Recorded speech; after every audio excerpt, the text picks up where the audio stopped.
Boa tarde. Eu sou a Isabela, essa é a Milena. Eu sou a Milena. A gente está gravando agora para apresentar os nossos 2 projetos de iniciação científica que foram feitos conjuntamente com a orientação da professora Cláudia Marconi.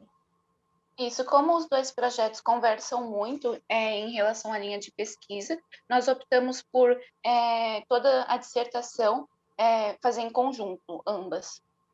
Então, essa apresentação vai ser feita conjunta a gente tentou evidenciar o diálogo das 2 pesquisas, assim como as pesquisas foram feitas conjuntamente também. Aqui tenho as duas temáticas. A primeira é a da Isabela, que é a institucionalização internacional do combate ao tráfico internacional de seres humanos, uma análise a partir da ótica da vulnerabilidade. E a segunda ficou no meu nome, o encontro entre a noção de vulnerabilidade e as possibilidades de um sentido internacional para a teoria do reconhecimento, o caso do bate à base no Afeganistão.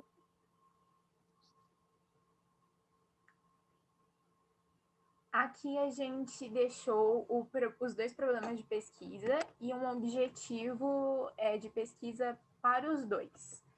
Então, o primeiro problema do projeto que está no meu nome é entender os limites e dificuldades do combate ao tráfico de pessoas, em especial verificando sob quais condições e como ele ocorre.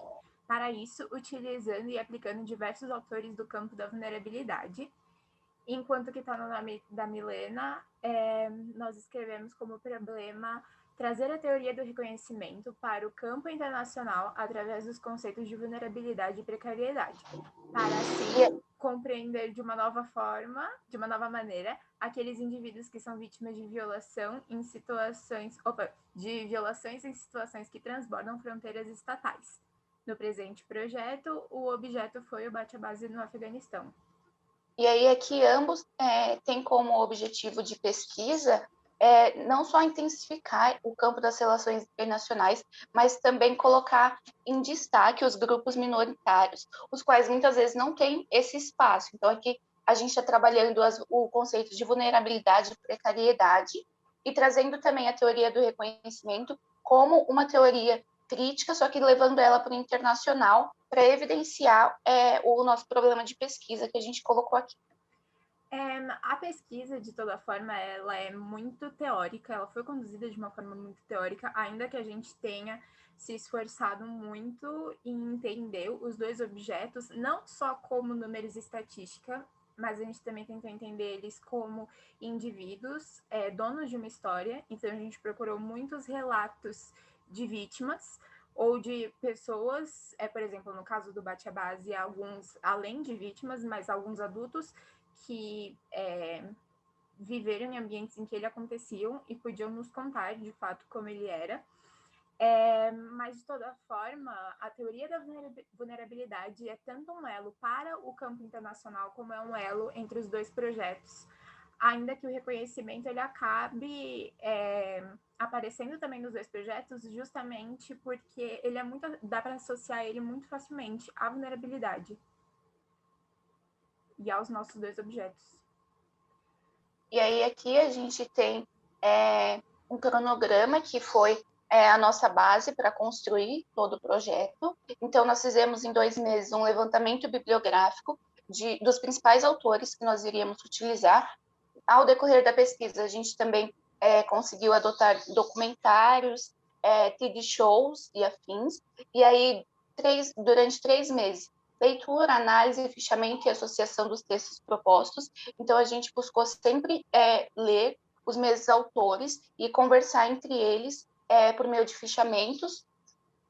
E aí, depois de 3 meses, a gente fez também a coleta de dados e informações quanto aos objetos trabalhados, que foi o que a Isabela falou anteriormente. Nós buscamos por gráficos, apesar do nosso tema ser muito mais em relação à teoria, e colocar esses indivíduos como pessoas, não só números, para dar suporte à pesquisa, nós inserimos alguns gráficos, tanto a respeito do tráfico de pessoas, mas também a respeito do caso do bate-a-base, como funciona, qual era o perfil. Isso, nos 2, a gente utilizou gráficos e dados estatísticos para isso. E aí depois também, durante 2 meses, associação entre as bibliografias e os objetos. Então, é todo aquele compilado, o que nós escrevemos de teoria, o que nós evidenciamos durante todo o trabalho e o que os números ajudaram a gente a entender o porquê acontecia e explicar o nosso problema de pesquisa. E aí, nos 2 meses, tivemos a produção do projeto final. Não sei se a Isa quer falar mais. Eu só queria comentar rapidamente que a coleta dos dados, além de dados oficiais fornecidos pelos estados e divulgados pela ONU, a gente também procurou acessar alguns mapas feitos de forma alternativa por pessoas, inclusive sendo incentivados pela ONU, já que a gente sabe que os números estatais eles podem ser manipulados, não só intencionalmente pela imagem que o Estado quer passar, mas também pelo maquinário que os estados têm, que também é limitado. Sim, e uma coisa que eu lembrei também com isso é que a gente procurou, inclusive, colocar, observar pelo menos alguns mapas e construções feitas pelas próprias vítimas, por exemplo, porque aí é um olhar diferente do convencional que nós temos. E aí a gente pode se aproximar mais da realidade deles, ao invés de apenas contar com os dados estatais, como a Isabela falou. Procedimentos metodológicos.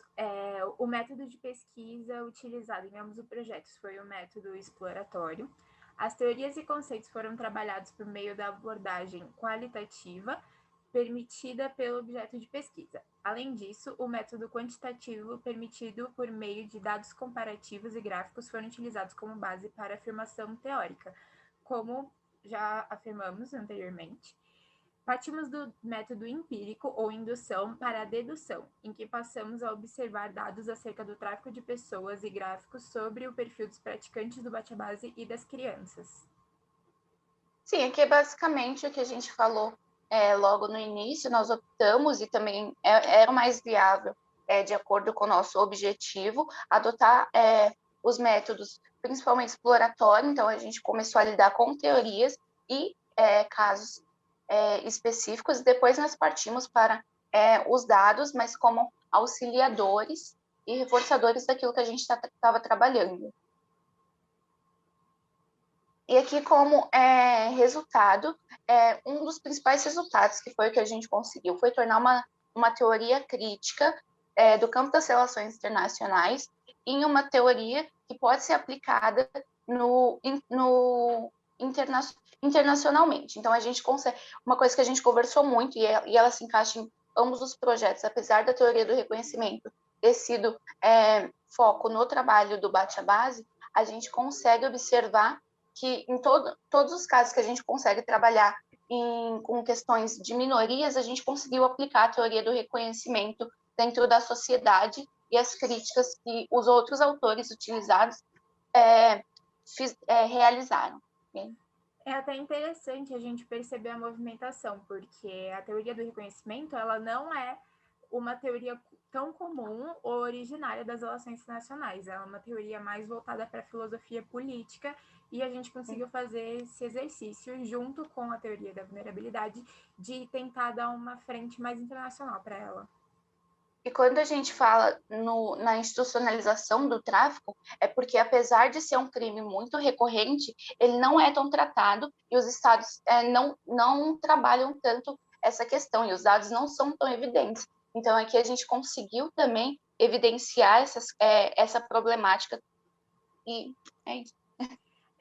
Existem leis e tratados quanto ao combate ao tráfico de pessoas, mas é que diversas vezes eles não são efetivos por diversas questões que a gente discute no nosso trabalho, mas justamente pela capacidade de atravessar fronteiras quando tem uma investigação muito forte em algum lugar, ou também, ou seja, a falta desse combate de forma organizada e conjunta, assim como uma questão da falta de um apoio às pessoas que foram vítimas em algum momento. Muitas vezes elas deixam de ter outra opção de vida para voltar para sua casa ou conseguir a própria sobrevivência. Então, até porque uma coisa que eles acabam deixando de levar em consideração é que não é apenas o país em que acontece o tráfico dessa pessoa que é o responsável e tem que lidar com o suporte para essas pessoas, mas um todo. Existe uma rota, nós também analisamos isso, alguns mapas com rotas feitas até mesmo por outras pessoas, e é basicamente não só o país de partida, como o país em que a pessoa chegou para o tráfico, mas a rota que ela seguiu e como nenhuma política foi capaz de evitar esse tipo, porque elas acabam também sendo mais recomendações do que efetivamente políticas. E aí, por fim... temos as nossas conclusões. Com os avanços de debates e atos de resistência vindo de grupos minoritários e da sociedade civil como um todo, os projetos se tornam pertinentes no âmbito da discussão internacional quando tratamos da busca por uma identidade coletiva, do autorrespeito e do cuidado para com todos os indivíduos da sociedade. Além disso, conclui-se que existe uma falha na concessão e funcionamento de direitos a todos, e assim, a pressão diante dos estados e órgãos internacionais é imprescindível para o reconhecimento dos indivíduos que vivem em uma situação de precarização de seus corpos e, assim, necessidade de atendimento de suas demandas. A gente percebe que, especialmente no mundo de hoje, com uma globalização tão intensa, a exposição tem se tornado muito grande e muito rápido. Talvez a gente tenha percebido isso com a questão do próprio Covid, a forma como ele se tornou pandêmica, numa velocidade muito grande, diferente de outras pandemias que já aconteceram na história. Ele pode ser projetado nessas questões que nós estamos tratando também. Então, por exemplo, a organização do tráfico de pessoas, ela tem a capacidade de ser muito rápida. E por conta disso, a gente entende que é essencial para as relações internacionais, para os estados e para os órgãos internacionais protegerem os indivíduos e os grupos em meio a tudo que está acontecendo. E isso também que a Isa falou é uma questão que a gente viu até nos conceitos de vulnerabilidade e precariedade, que é quando a gente passa a entender que dentro de um contexto social, quando a gente observa o corpo como um fenômeno social, todos os corpos são vulneráveis. E aí, a partir do momento que você passa a incluir algumas pautas de precariedade, ou seja, outras vulnerabilidades que acabam tornando a sua situação precária, a gente começa a olhar onde as políticas públicas estão não sendo eficientes, onde elas estão falhando, como é o caso, por exemplo, da pandemia. Se a gente olha uma mulher, mãe, que vive na periferia, a situação dela é diferente de uma mulher solteira que vive e é de classe média alta, por exemplo. E aí, a partir disso, a gente começa a olhar todos os corpos como corpos vulneráveis e a aplicação da precariedade das políticas a partir a partir dos casos específicos.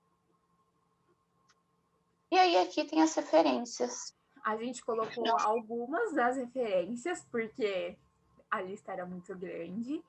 Aqui a gente colocou algumas, mas de vários contextos diferentes, e aqui a gente colocou os principais autores que a gente usou em cada uma das pesquisas e também usamos em conjunto. A Butler, por exemplo, a gente usou ela nos 2 trabalhos, e aí a gente colocou desde questões de vulnerabilidade até questões sociais e intervenções, e Honish foi o principal auxiliador da teoria que a gente usou do reconhecimento, apesar de também ter outros autores como Hegel, Fraser. Não sei se a Isa quer falar mais alguma coisa. Não. Bom, então é isso. Desculpa, é só que aqui, nesse slide, a gente tem mais autores, textos de teoria, e no outro slide eram mais textos práticos. Inclusive, esses aqui são todos do tráfico de pessoas, mas inclusive dá para a gente perceber aquilo que a gente comentou, né, das fontes oficiais, tinham outras também, da ONU, mas outras fontes também, por exemplo, do mapa interativo. Nós assistimos até alguns TED shows, que são pessoas que sofreram algum tipo de violência corpórea ou mental, e aí a gente colocou aqui também. Não está no slide, mas nós inserimos também no projeto de pesquisa. E bom, é isso. Gostaríamos de agradecer a todos que chegaram até aqui e também pela orientação fantástica da professora Cláudia. Não tem nem como falar. Queria agradecer a FECAP, né, por essa oportunidade muito legal, não só de mostrar o nosso trabalho, que é sempre legal falar do nosso trabalho, mas também de poder ter feito esse projeto. Queria agradecer vocês que estão vendo, tomara que vocês gostem. Acho que isso acaba até incentivando outras pessoas que têm interesse em fazer iniciação científica e não sabem muito bem como funciona o projeto, mas é um projeto que vale muito a pena. O E foi uma oportunidade incrível da PECAP e a gente pôde ver que teve resultado, né? Conseguimos alcançar o nosso objetivo de pesquisa. Tanto é que nós utilizamos as iniciações como base para fazer o trabalho final de curso. E é isso. E, claro, de novo, agradecer a Cláudia. Tchau, tchau, gente.